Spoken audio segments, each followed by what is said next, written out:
Skydeo. We're here in Miami on the intercoastal at Possible 2026. I am pleased to announce Aristotle is on board today with Andrew Tavani. Andrew, say hello. Thanks, Mike. Thanks for having us on this beautiful day. My name's Andrew Tavani. I'm the EVP of Data and Digital over at Aristotle.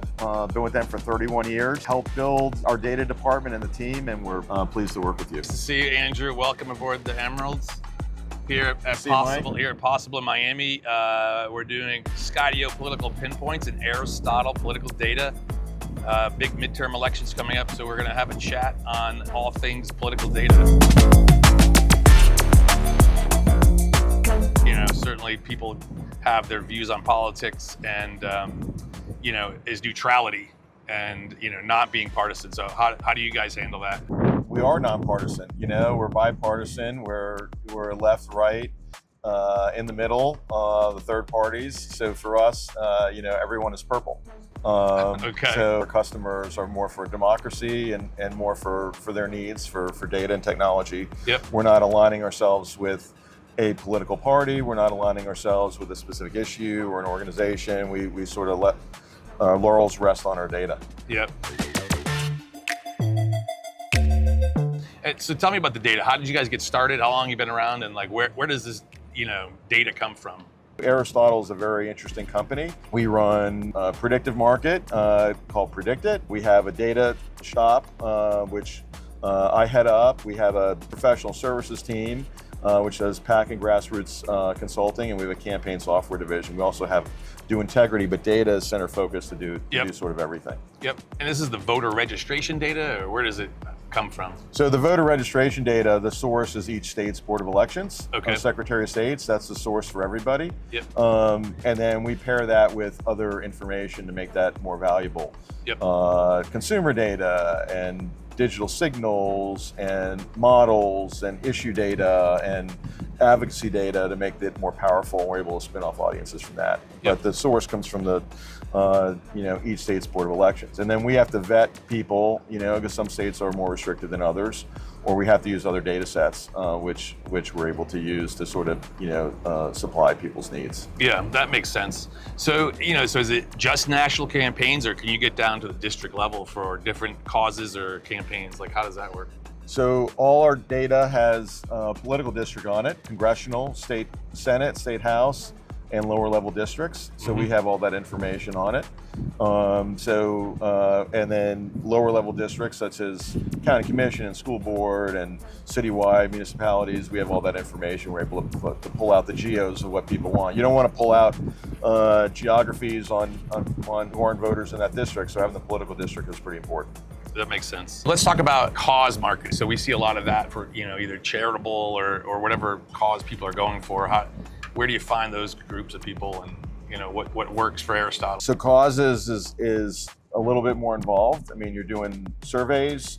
You obviously have donor information and data points, and you're doing people that are likely to support or against a specific cause or issue. Yep. And then we'll spin off audiences for that. And we usually look at key issues: abortion, immigration, healthcare reform, border security. Of what people, the government, being open or shut down, whatever issues are important. Yep. Cutting on Medicaid, Social Security. So we basically will have data points on all those on issues that we've created, and people want to go after. People want to hit the people on the right medium that they're sort of going after. So it all starts with sort of data. It's not this poor man's carpet bomb mentality where you're targeting. It's pretty surgical on what we're able to do. Yeah, and that's what we've seen. So we've been data partners for how long now? It's 5 years, I think, right? We have. Yeah. So it's been a great partnership for us. What we like about Aristotle data, as you kind of just mentioned, is like it's granular data. It's deterministically matched to offline and online identifiers through Skydeo, and then we're able to push that to wherever advertisers want to run, whether that's Instagram or more and more streaming TV and CTV. So it's you can fine tune your audience through Aristotle and through Skydeo into your local Roku box in your district is pretty powerful and not expensive. And so I thought, that's what's been key the last 2 election cycles for us. And it's, it's just worked really well. So in terms of Skydeo, in terms like you guys, we started like early on, but you've seen other sources of distribution of data. How does Skydeo compare to some of your other spots where you're monetizing? Skydeo's been a great relationship for us. Thank you. I don't see everything behind the scenes on sort of what you're doing, but I think your distribution and the partnerships you have is great, and you're able to scale our audiences. Also, you're able to sort of commingle that with some of your other data sets as well. So even though Skydeo may not be, a name brand in the political space, it's a name brand in the digital space, and that's why it's a key partnership for us. So we're able to be good at data, and you're able to be good at distribution and other relationships that you have. That's great.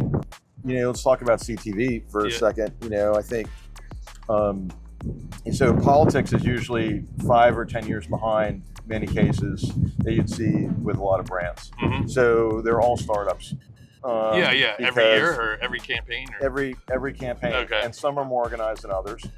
So it used to be that all the presidentials or the top tier races were using digital, but now everyone's sort of doing it in some capacity. The buzzword in politics is definitely CTV, where they're really understanding that. So having IP address and digital signals, are able to spin that off is real important.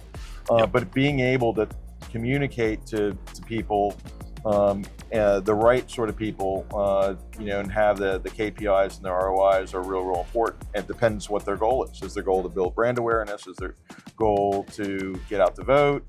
Is their goal to fundraise? What is their sort of goal? So we have the ability, because we have all those data points, to target all those people. So the key races, you're only talking about, right now, and having divided, not even divided government, the Republicans are controlling it, but both parties very, very close. Makes for a lot of money spent on these key races. So like Georgia, you don't know what the big state is. Georgia's going to be very big. 1.3 billion is expected this year just on digital. North Carolina, Wisconsin, there's some key.